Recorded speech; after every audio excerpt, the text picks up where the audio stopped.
Welcome to the conversation with Al McFarland. I'm your host, Al McFarland. So instead of presenting you a live program today, I'm sharing with you one of my favorite episodes, a show that shows you how we've molded the show that you've come to know and love. And while you're enjoying this show, I'm going to be working with my team to make the program even more informative, more insightful, and even more inspiring. And if you haven't already, I'd like you to show your support for the conversation with Al McFarland by subscribing to the Insight News YouTube channel. This way you'll get alerted about and never miss new episodes, show clips, and special features only available on the Insight News channel. And you can find us on YouTube at Insight News MN. To make it easier, I've got a link in the description on this video. Well, thank you again for all your support this year. I can't wait for you to see all that we are preparing for 2023. Now, my friend, sit back and enjoy this conversation with Al McFarland.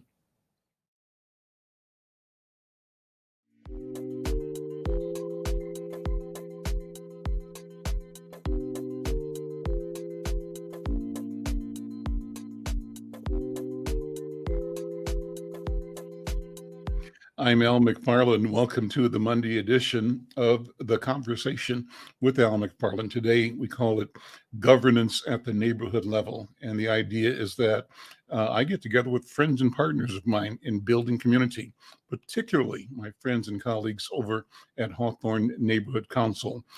Diana Hawkins is here and Dee Phillips is here. They are principals, staff, and directors of the historic Hawthorne Neighborhood Council. And who's also with me today is my co-writing friend and partner, Brenda Lyle Gray. Brenda, how are you doing? I'm fine. Dee, how are you? Diana, how are you? Good, thank you. How are you? Fine. I'm doing really well. I had a good weekend so far. So I'll hang on to it as long as I can. Diana, how was your weekend? It was pretty good. It was quiet. You know, I try to ignore all the gunfire that was happening. That this is getting really ridiculous, but you know you can't. So you know, but other than that, it was good. You know, I got to make my plug. You know, we're still collecting backpacks, you guys. So please email me dHawkins@hnc.mpls.org. We really want our babies to have backpacks full. We got a nice donation today. Someone came and gave us almost about 100 binders, 3-ring binders. So we're going to be putting those in the backpacks. And then on September 10th, that's the giveaway. And you can also get vaccinated. You can get lead tested. You can get your glucose checked. You can get your blood pressure checked. I don't think I forgot anything, did I, Dee? No, it sounds pretty fully. Yeah, I think you got it all. Okay, so that's my pitch for today. There we go. Well, thank you both very much. Let me bring in our special guest today for the first part of the program. Julie Blaha is Minnesota State Auditor. She's running for re-election. She is serving her first term in that position. And Julie, I think that the auditor is kind of the least known, but perhaps the most important position in the executive panel. Before we started, we were reminiscing on your predecessors, and who popped to mind immediately to me were people like Arnie Carlson, people like Mark Dayton, both of whom, well, yeah, Arnie, Mark, and is it Reichgott? Was she an auditor? No. No, Amber Reichgott. I believe she ran for treasurer. You know, and that's always the trick, is since we don't have a treasurer, it does change a bit the kind of the whole dynamic of that. But yes, we had one auditor who was both the auditor and the treasurer, Mattson, who's the last person who had served in both positions at one point or another.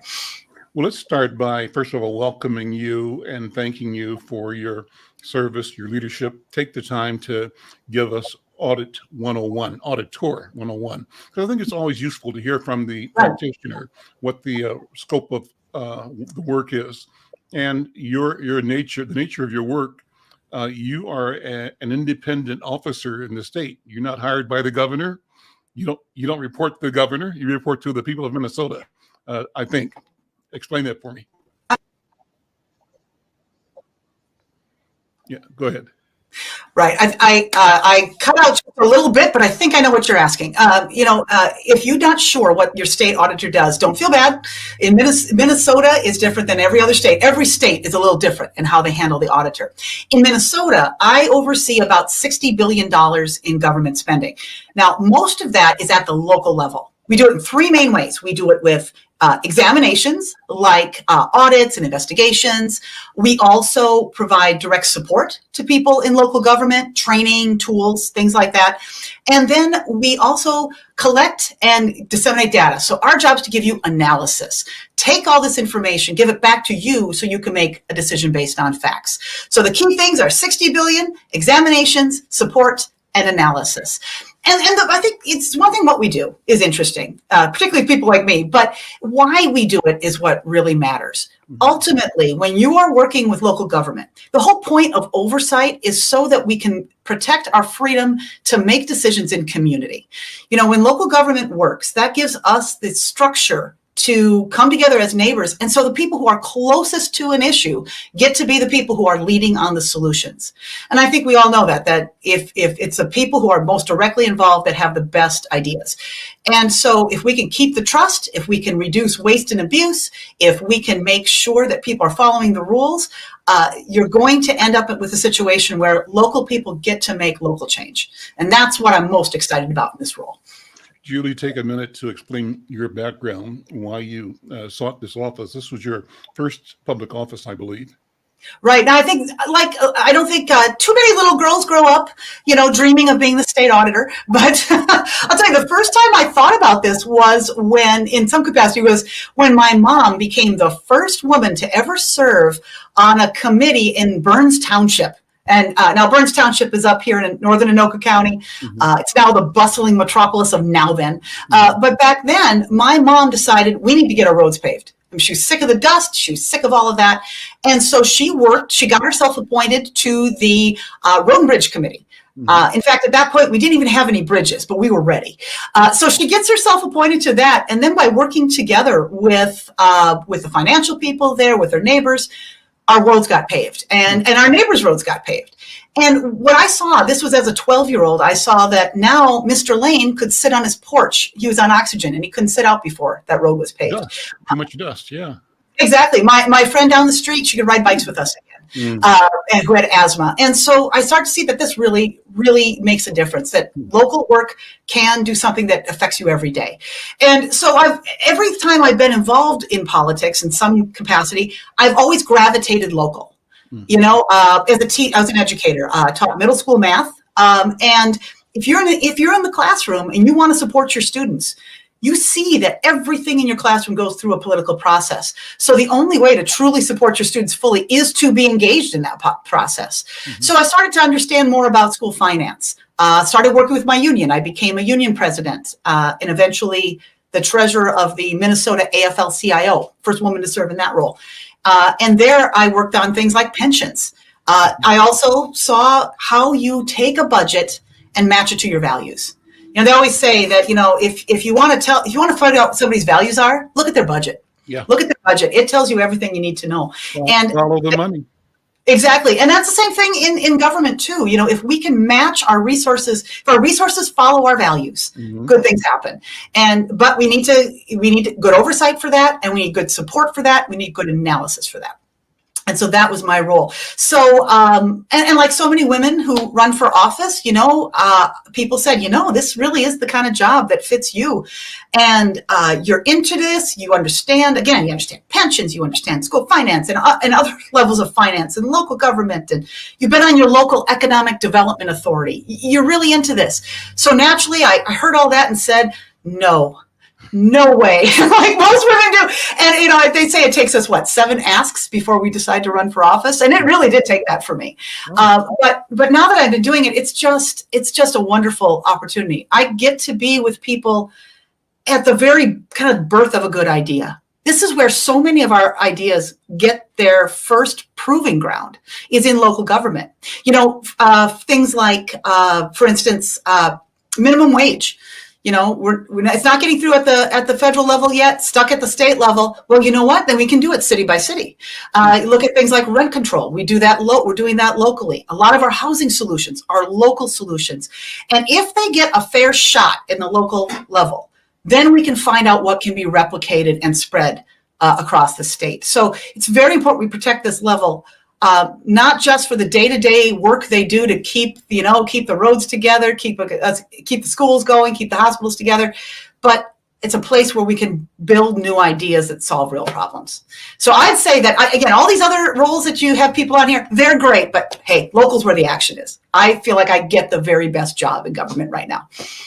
My sense of the auditor is that the auditor's office is like the watchdog, kind of watching the state's money, the taxpayers' money. And what authority then is vested in your office, in your position, on behalf of the people of Minnesota?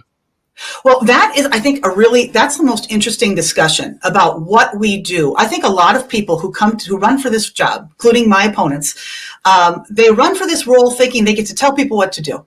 They're gonna grab a spreadsheet and use that spreadsheet to tell you what your solution should be. That is absolutely not the role of the auditor. The auditor is to give you facts. The auditor is to help you keep your promises. The auditor is to give you tools to be successful, and the auditor is there to give you feedback. But you are the person. You are the people that have the ideas. So it's really important that we are giving you honest, fair data. And we are holding you to standards and laws, but we're not going in and simply trying to impose our own will.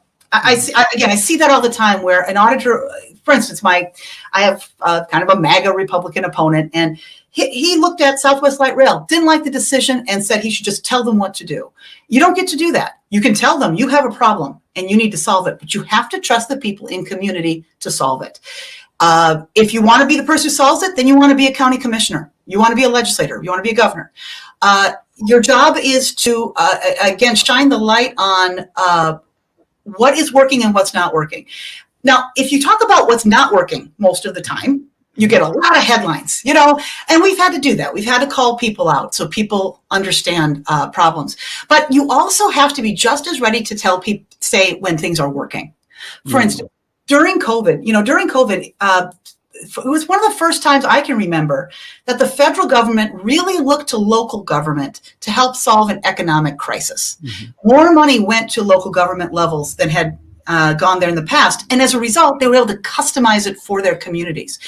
And they did this in record time with record complexity while the cat's walking across the keyboard because they had to do it from their basement.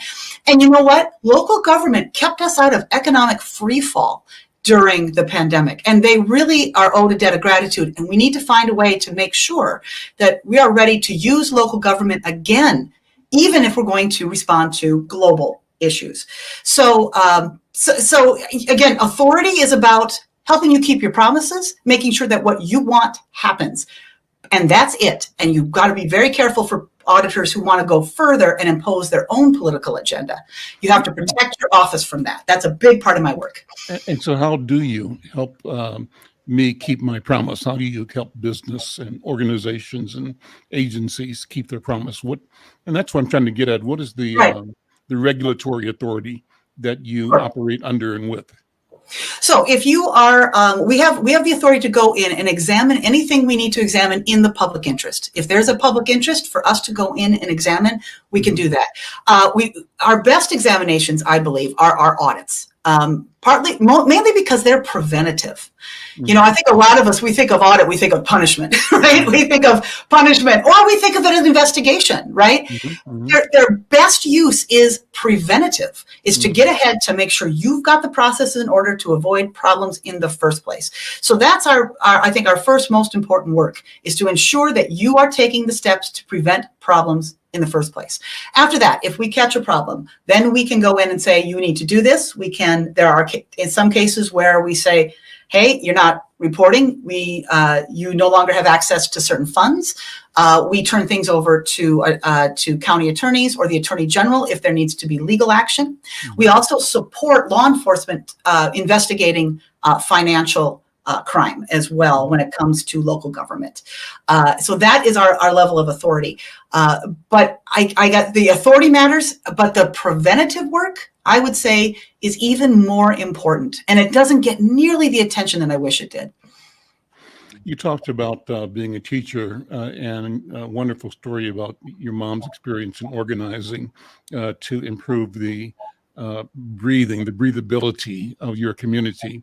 Tell me more about your growing up, your background, and your pathway to all those stellar achievements that you have accomplished. Quite impressive. Along the way, who was 5-year-old Julie?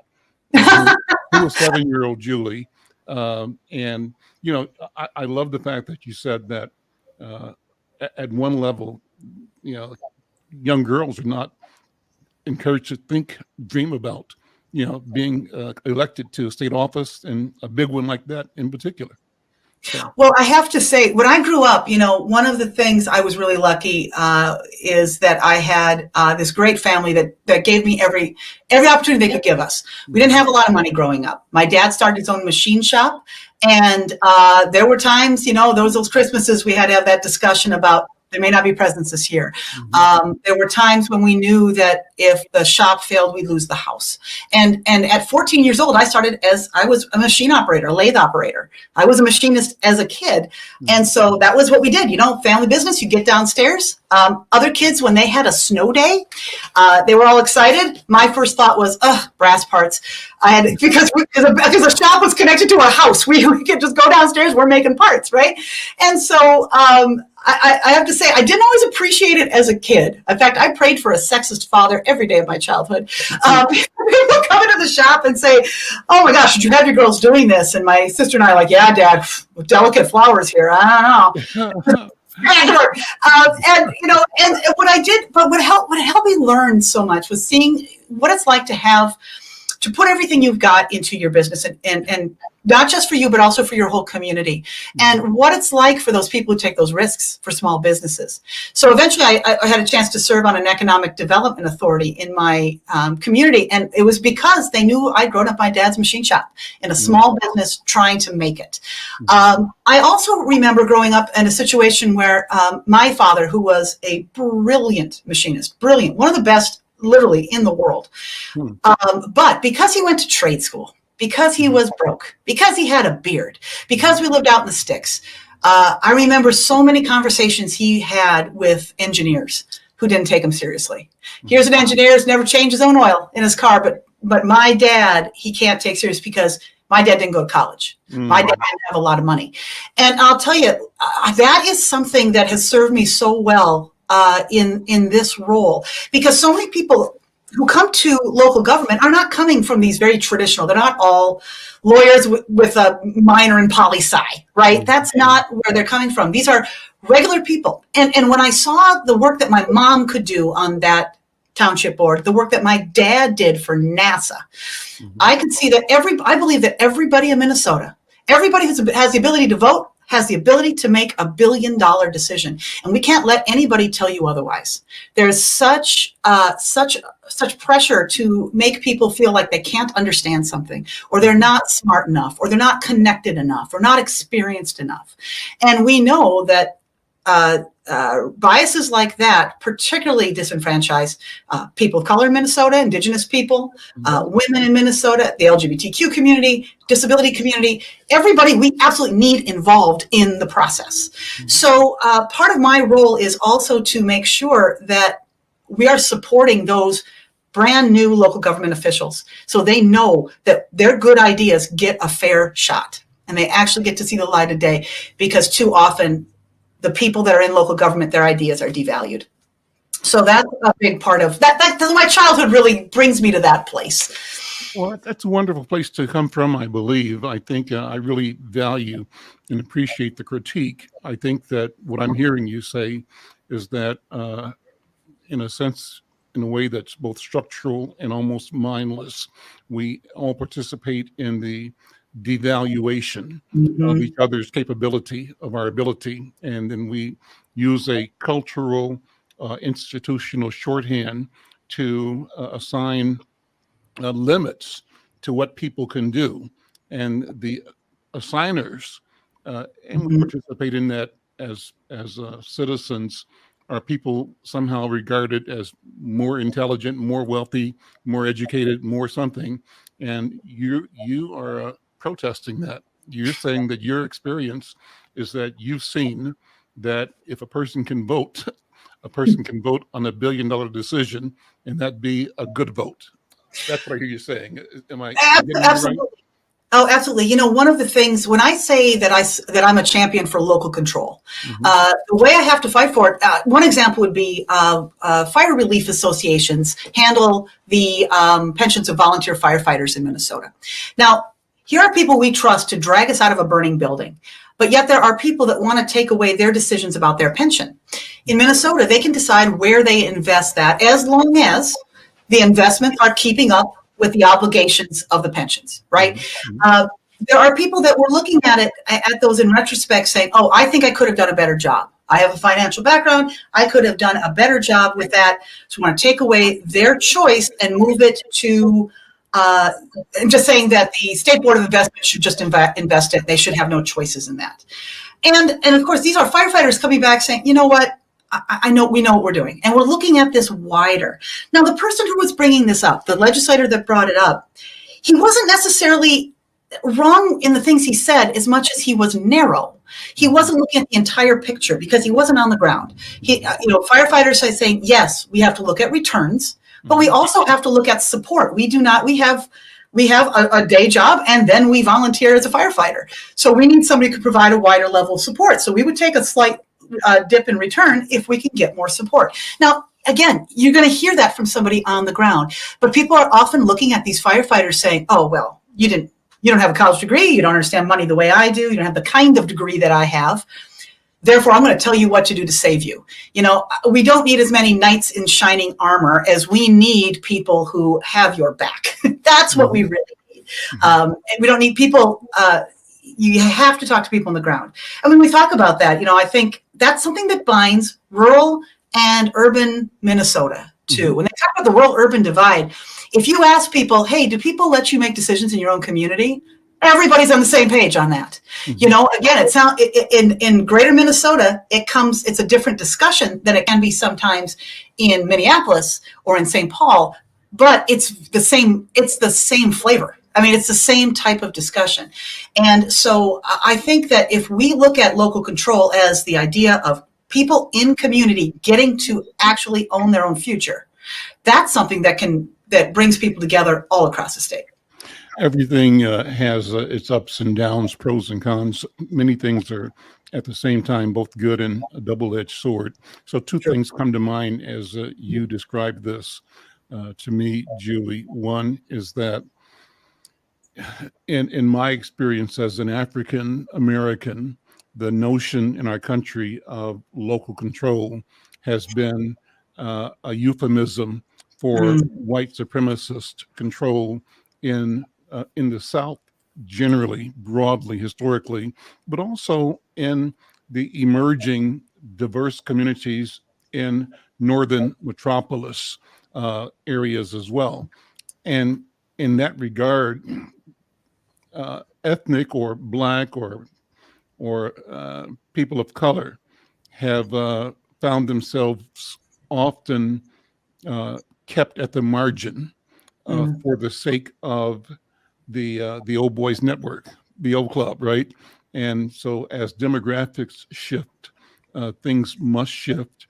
And so I hear two things happening. One is acknowledging the importance of local decision making, but also there's a need to make sure that that is not formulaic or a process that marginalizes part of the base. What do you think about that? Oh, that is very, very well said, because you're right. When you talk about, when I'm saying local control, I don't mean the states' rights arguments that we heard in the past. Right. But you're absolutely right. There's that balance, kind of like with the firefighter example. they had the control over they had a set of choices over where to invest as long as they met the standard. And the basic standard was, do you meet your obligations? And I think that, again, local control works best when you also have the basic standards of fairness and equity. All of those things have to be givens. So you have control, but your control doesn't go beyond what our basic shared values of fairness and justice and equity. Those have to be part of it. So it's a good thing. Is at what point where does local control end? Local control ends when you violate a value like equity. It ends there. If you're using your control to keep people out, now you don't get that. Because that is not a standard that we can hold.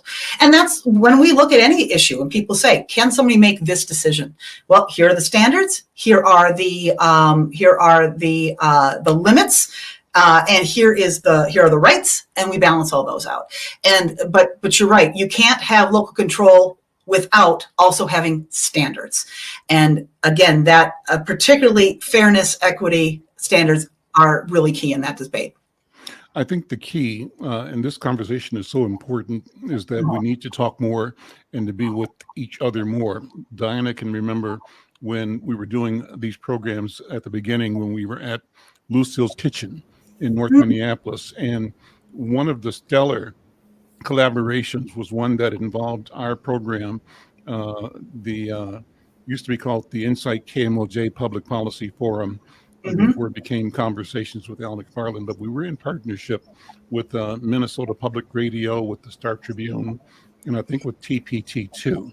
And what we did was a couple of phenomenal conversations between people here in North Minneapolis on the ground and people in Crookston, Minnesota. And we set up two panels that could see each other and talk to each other and express, their opportunity, their frustration, the fact that both communities felt marginalized all kinds of ways. And what we discovered, I believe, and Diana, you can respond to this or add to it, was that some of the people in Crookston felt that, the Black folks have it made in the city. And maybe some people in the city felt that the whole world was rising and setting according to the whims of urban rural people, but both groups were experiencing a certain disadvantaging by systems that marginalized them both. We had more in common than we had dividing us. And so these conversations are critical. Diana, you remember that? Do you remember the expression? Yeah, I think I was just getting ready to say it was shocking when we kind of got together and did this, because, we were saying, well, does that really happen there? But that does happen here, and so, yeah, it was shocking. And we found out a lot, that we had a lot in common, more so than we didn't know that we had in common. And like you said, this was rural area, and that's not common. You know what I mean? I was really right along that vein is one of the programs I'm most proud of, is that when I came in, I saw that, we have the State of the Union, the president gets to talk about the U.S., and we have the state of the state, the governor gets to talk about the state, but where's the local issue? So since we work with local government and we collect so much local government data, we decided to do the state of Main Street. So each year we take our county, city, and township reports, we pull them together, put the trends together, and then invite the community in to say, tell us what this means to you. Graphs, I can live with graphs all day, but they don't mean anything until you hear from someone who lives that line going up or down, right? And so we had this series of listening sessions around the state over the last 3 years. And what's been fascinating is when you hear those moments of connection, not everyone talks about housing in the same way. Sure, they might talk about workforce housing in greater Minnesota. They may be talking about how do we find deeply affordable housing in the metro and shift people from encampments. But it is still housing that they're talking about. It's all ice cream, just different flavors, right? But it is something that brings us together. We would hear, I remember going up north, and they would say, well, what people don't understand in the cities is that we have a bunch of property that the state owns, so it's off our tax rolls. Then we went to St. Paul, and they said, what, people in greater Minnesota don't understand that everything at the Capitol, that's not on our tax rolls, that's owned by the state. And so you can get big concepts like housing that we share, but even sometimes really small concepts like your tax base. And so I think you're right. The opportunities we have to talk about those things There's so much we have in common. And if we could see things as basically more like customization than division. Again, different housing approaches around the state are not division. It is local governments finding ways to customize things to their particular population. That is a good thing. We should be concerned if everything was the same, right? So I think we have to be aware that we shouldn't assume that every time we see a difference that it's division. It may simply be customization, and that may be a good thing. Julie, I know you have to leave shortly, but I want to make sure you have time to ask for the vote. This is about what's coming up in November. So, yeah, as you would like to, please talk to our audiences about, supporting you. I want to also, though, have you close up by shifting the conversation a bit, because I'm just curious as to how you, in the middle of public life and service, are ingesting all of the startling things happening at the national level. I think everybody I know is glued to the outflow of January 6th, the search of the Mar-a-Lago properties of former President Donald Trump. And what does it mean? And I keep hearing more and more talk, and people trying to not over talk it, but the words, civil war are coming up more than you or I want to hear them come up. And we know that there were specific threats against federal law enforcement officers. So you can't say, oh, it's just an outlier. There is a wellspring, a monitorable wellspring of animosity and hatred. And so what does that mean for our country from your point of view? Not so much Minnesota, but if you have feelings about it here, great. But just what's your general thought, and how do you see, as a public servant, we need to work together to ensure safety and the rule of law and democracy and more inclusivity, more freedom, and less narrow-mindedness. So those are general things, and take that any way you want to. Talk about any of it that you want to, but also talk about voting for you this November. Well, this is the exact really right conversation for a group that's focused on a neighborhood, right? The idea that you are working in community with your neighbors.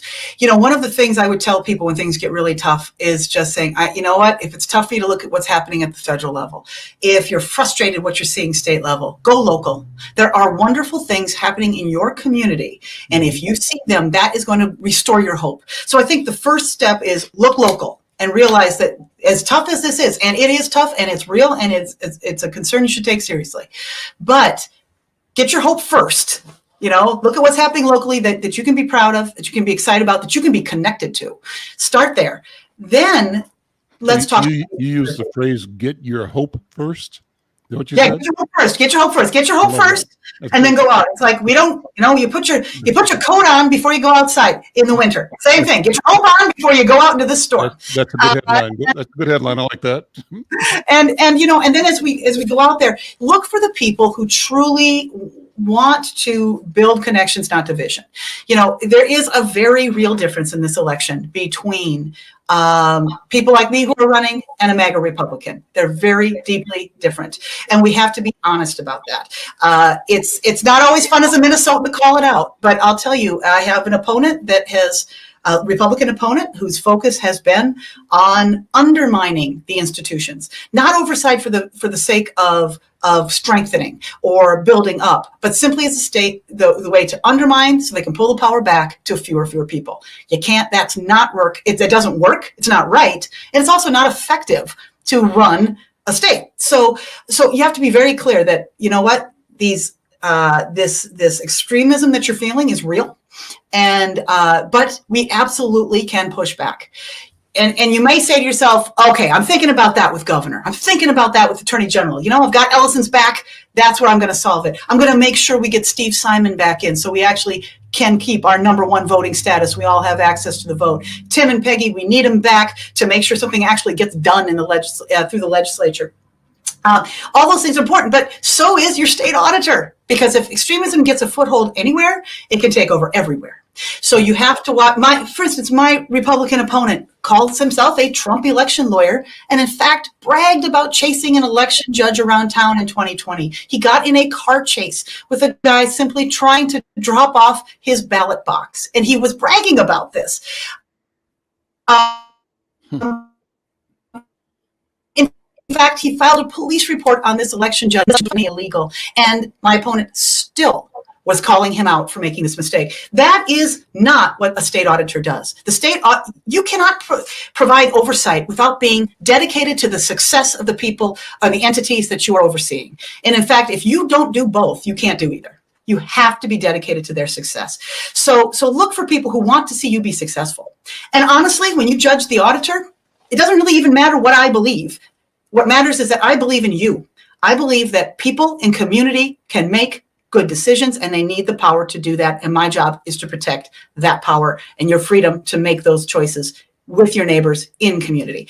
And that is why I would love to have your vote, and I would be honored to continue to serve you.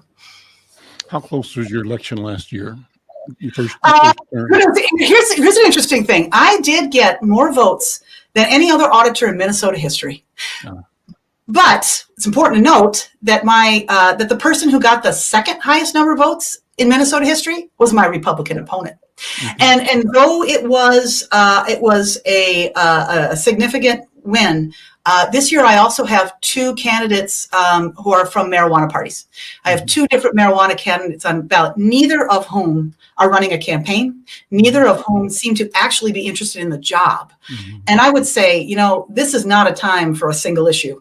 For anybody to be voting on a single issue, right? We've got to have somebody who is absolutely dedicated to this, that's not running to simply push a personal agenda. They're not running to simply try to get major party status and a refund from the state for a political party. You need someone who actually is absolutely invested in the success of local government and making sure people can succeed and have real choices in their community. And so I think people have to take this seriously, because and my Republican opponent, I should also add, has already put $80,000 of his own money into the campaign. Mm-hmm. He hasn't spent anything he's raised because he's already put in $80,000, more than most people in Minnesota make in a year. He has dropped into this campaign. And so, you know what? We may not have as much money as him. But you know what? I think we have more people. We have people who are really dedicated to it and people who are focused on this job. So it's really important to say, in this race, I believe I'm the one who truly, truly wants to see Minnesota succeed. And that's why you need to send me back to St. Paul next year. The issue of the Supreme Court decision against Roe v. Wade, how does it show up? A lot of the discussion was that even some of the moderate Republicans, because they feel personally threatened by the environment and the attitude, the impetus for that decision, might move toward the center, to find candidates that express their shared value of women's voices and women's rights. Do you see that happening as something that will impact your race or state races? Well, yeah, I think it needs to. I think we have to be clear that it's surprising big issues like personal freedom, and there isn't much more local control than over your own body, over your own identity, over any of those things. So those things do come to play, and most people think, oh, well, that's not an auditor's role. But here's the thing. In Minnesota, in Minnesota, so much of our healthcare is connected to our counties. Our counties administer most of our safety net. Local government has very direct connections to healthcare. Abortion is healthcare. So if abortion is healthcare, you need somebody in the auditor's office that understands that. Because if a local government wants to ensure that abortion care is available to its citizens, you need an auditor who's going to look at that fairly and say, yes, since abortion is healthcare, there's a public purpose there. Somebody who is anti-abortion, somebody who's anti-choice, somebody who's anti-fair healthcare, complete healthcare for women in particular, is going to could get in the way of that in the auditor's office. So that is an issue that's going to show up and down the ballot because of its connection to healthcare. So it's a fair question to ask anybody who might make a decision on healthcare. Do you understand that abortion is healthcare, and are you going to protect that? Because that's going to be important up and down the ticket. Julie, thank you so much for spending time with us. I want to invite you back between now and the election because I'd love to get your take on, what our executive branch is doing to support safety, to support home ownership and wealth creation, to support increased educational opportunity. And there's so many more things that we can and should do. The last thing I would have you talk about was the $10 billion surplus. And you didn't talk directly about that, but I think you alluded to the fact that there's some common sense things that the administration wanted to do, but that have been blocked by the Republicans. And to what end? And so what are your thoughts about that? And you can sign off with that. I'll keep asking you questions all day. So I could stay all day. These are the exact right questions, though. It's so good to have a connection about these things that matter to people. And I think that on the surplus, and though I can speak to it in different areas that I work, one of the other roles that I have as state auditor is that I serve on the Minnesota Housing Finance Authority. And so that's really key. This is money where we try to help ensure that housing is something that's available to everyone in Minnesota. And what we saw with, for instance, Rent Help went through the Housing Authority. And for all the discussion about rent help, and for all the discussion about when rent help ran out.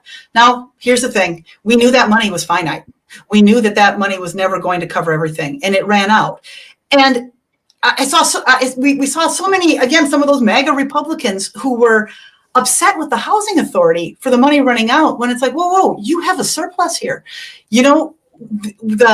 When everyone started getting so concerned about that, that's a great signal to say, wow, here is something that we learned from COVID that works. And instead of blaming people for it ending, what we should be saying is, well, how do we make this permanent? How do we build a structure that can help people and keep rents stable, right? And so as we're going through, there were things that the legislature had agreed to do. And yet we had, because there were, again, these are primarily MAGA Republicans that were so invested in division, they let that fall. And as a result, what you hear people in local government, particularly in the metro area, saying, we are concerned that when the COVID money runs out, we've got this cliff. And you know what? We can't fall off that cliff. We were using COVID money not just for COVID, but for things that we should always have. Right. We were able to see what happens when we can fund the things we've always needed. And let's learn from that and do that. So to have a $10 million surplus when you have people living in tents and encampments is obscene. It is obscene. It doesn't have to be this way. In fact, legislators could still come back. They still could come back and fix this right now. And any legislator that's running for office that's not willing to come in, keep their promises, get things done, and use that surplus in the way Minnesotans want it used, doesn't deserve your vote. So ask them, how would you get things done with that surplus? It tells you a lot about a legislator. What is your power as auditor relative to the power of the governor, lieutenant governor, relative to the power of the attorney general? You mentioned that you collaborate, I think, in calling attention to or supporting investigations or activity, particularly of the attorney general. But describe that. You are, is it the three of you are the state's primary constitutional officers, right? Used to be, four of you. Five of us. We can't.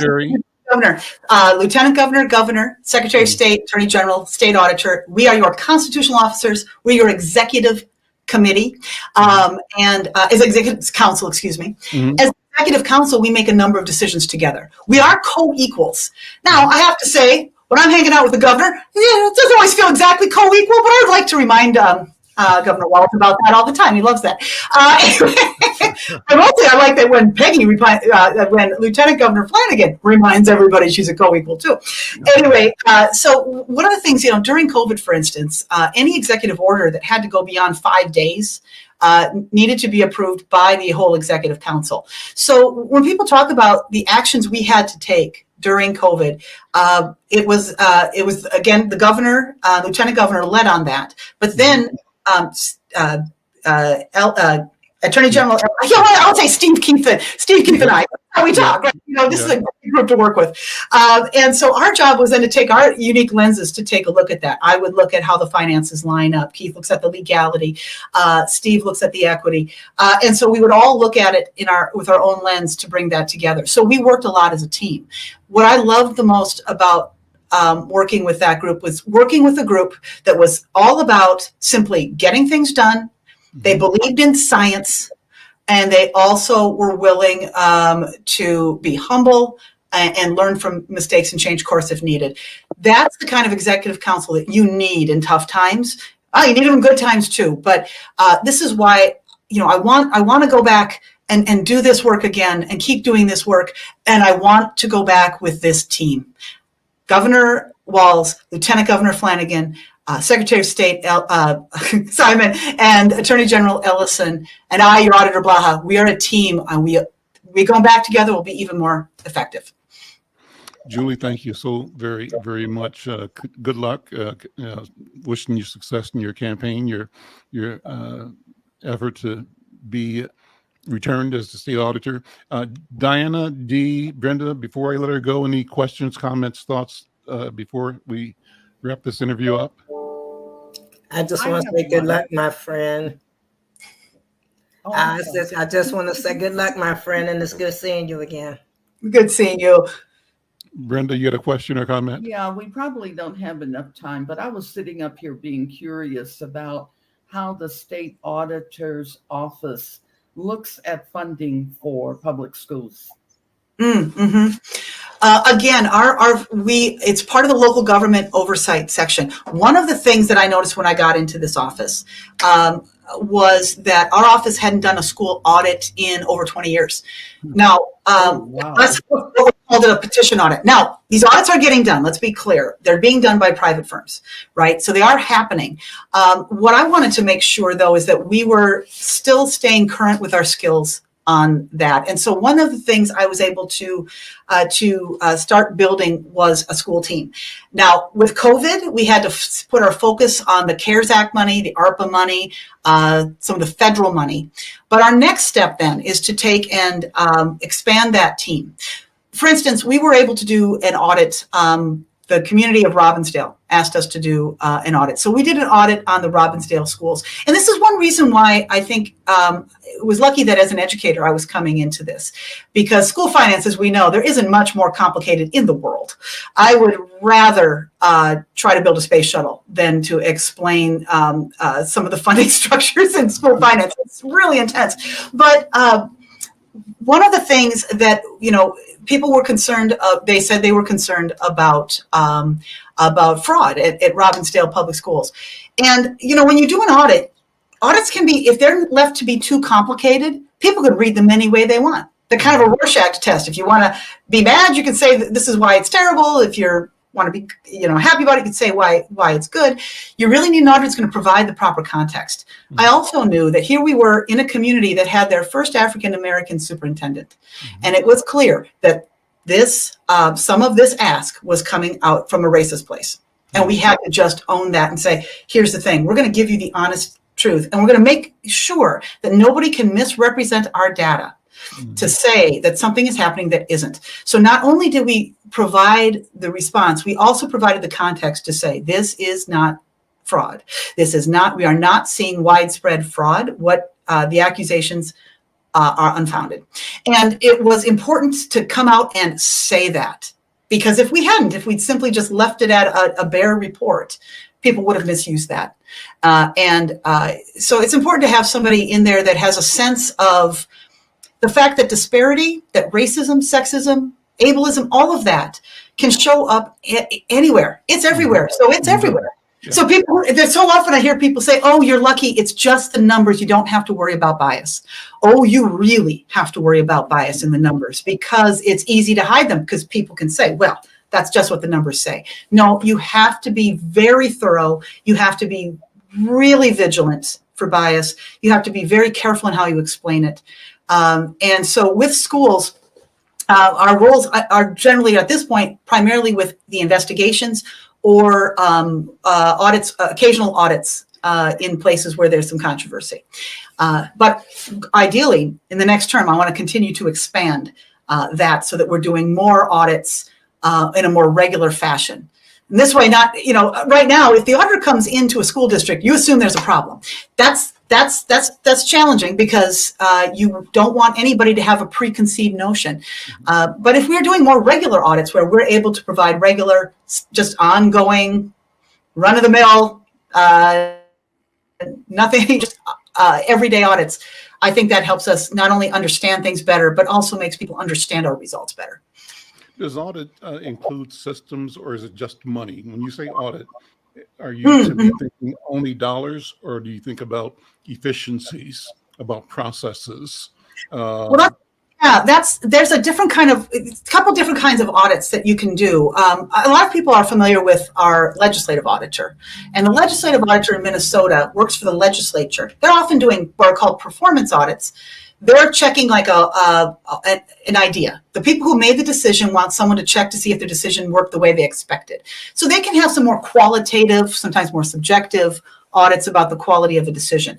Our job is to look at, we're not judging the quality of the decision as much as, is the decision what you said it was going to be? Is it to the standards? Is it to the law? And we check not only to make sure your financial statements are fair, that they are honest and they are complete, but we also check to make sure, do you have the controls to prevent fraud? Do you have the controls to catch mistakes? We also check legal compliance. Here are we have a set of laws, and can you demonstrate that you are following the laws that pertain to you? So our audits are internal controls, financial statements, as well as legal compliance. That's the main parts of our audits. Okay, great.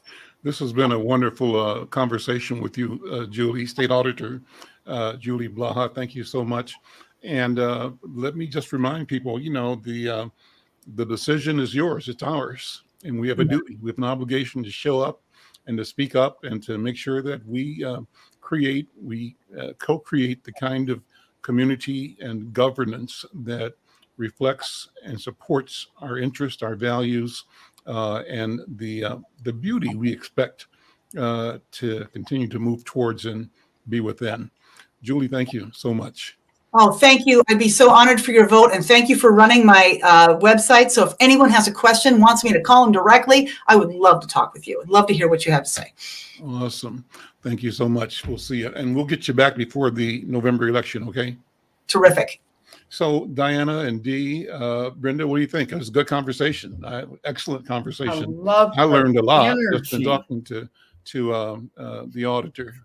Brenda, what do you think? Her energy, I just loved it. And I love the story of her mother, build a bridge. Oh my goodness. No, she was really good, but who doesn't show up with everything on Mondays?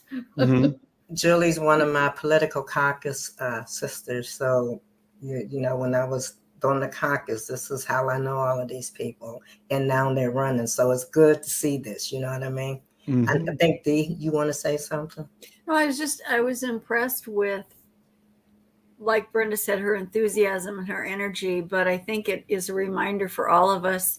Number one, women can be very effective given the chance. And number two, we all need to get out and vote and pay attention to who's running. It's so important. The education, not just in Minnesota, but nationwide. Absolutely. What I was thinking about, and I've raised this question in previous shows, other shows, but the question of how things have been set up, the institutional coziness or arrangements that people can say, oh, that's just the way it is, but the default to that's just the way it is a default that excludes or shortchanges certain elements of the community, people of color in particular. So we end up needing to, having to question, to criticize, to challenge, and to push for change and reform so that our voices are heard, so that our lives, as we say, Black lives matter. And so I was thinking about the fact that she said she was a machinist Mm. as a kid, I'm just totally impressed because it made me remember Brenda being a a, uh, a butcher in my dad's grocery store at the age of 12. I was handling equipment and machines and serving people as a 12-year-old. And so uh, what I thought as she was speaking is that, her dad had the vision to say, you, my daughter, can machine like everybody else can, right? And you have a duty and obligation to do this at the same level of excellence because it's our family business, right?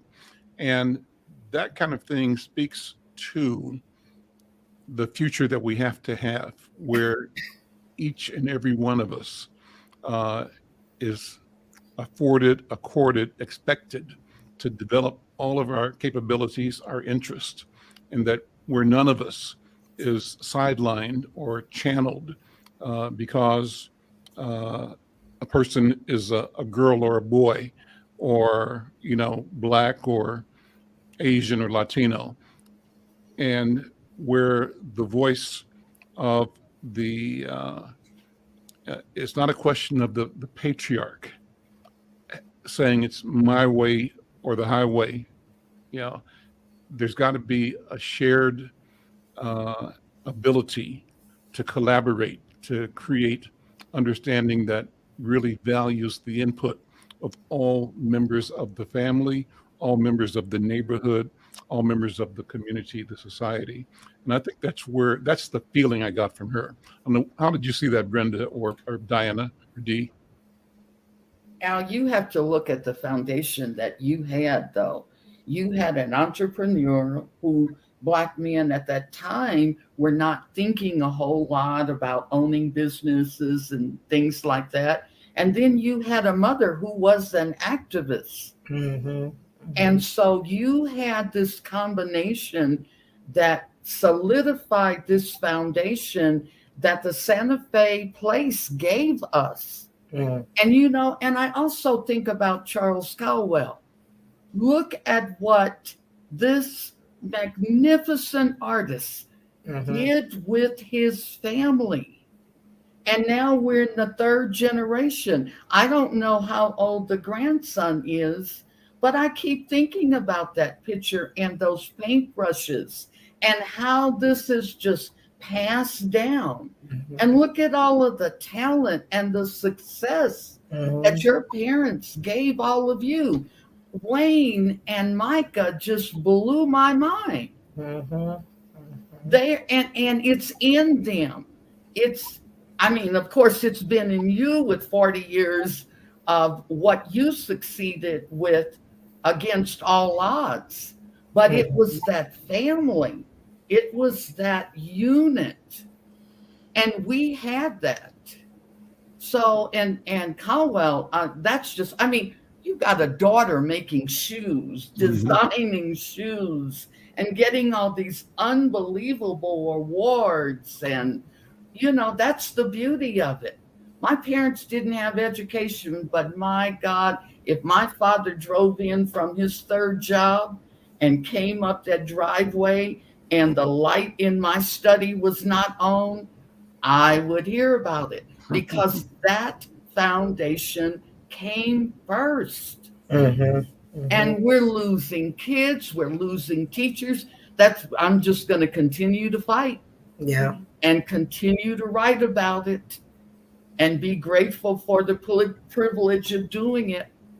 And by the way, Diane, I don't know if you know, I have a mentor in Sean Lewis, and that young man has taught me, between the evolving senior with you, Seth, Al had mentioned about a story today on the Hiawatha thing. And I know he was surprised when we said, excuse me, the mentor and the old lady started this at about 7:00 this morning because we're both up at 5:30 and 6:00 working.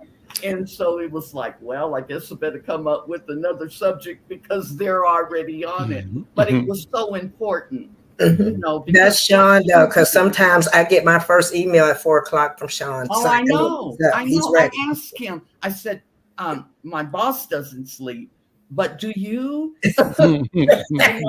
Never. I love it, though. I've learned so much from that young man. Yeah. And so all of a sudden we said, and he had been sending these emails on Hiawatha's golf course. So I had to start doing this research.